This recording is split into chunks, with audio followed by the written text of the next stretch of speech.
Oh guys, pakainin ko yung manok ko. Yung mga alaga kong manok. Malalaki. Oh, di ba? Malalaki Oh. na guys. Ayan oh. Diba? Ganito lang simple buhay dito sa probinsya guys. Mag-alaga ka ng manok. Pag wala kang ulam, manghuli ka ng tilapia sa bukid. Oh, diba? Oh, yan oh. Oh, mga alaga kong manok yan.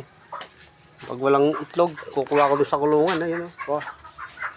Yun yung kulungan ng manok ko. Luma nga lang. Oh.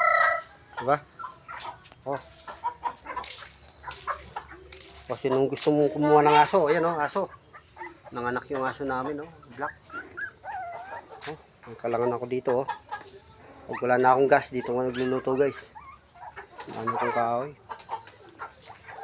Oh. Oh. Pag wala na akong pambigas, dito ako nagtatricycle. Yan, tatricycle ako dyan sa highway lang. Para may pang-ano ng bigas. Maraming salamat sa naging sponsor ko sa tricycle. Yung kulungan ko. Hindi ko mapayos-ayos. Gusto ko mapayos. Kapos sa budget. Magkakapera man ako, bili ko na lang ang bigas. Ayan guys, oh. Mamaya kakatay akong manok. Ano? Oh, oh. Tinola.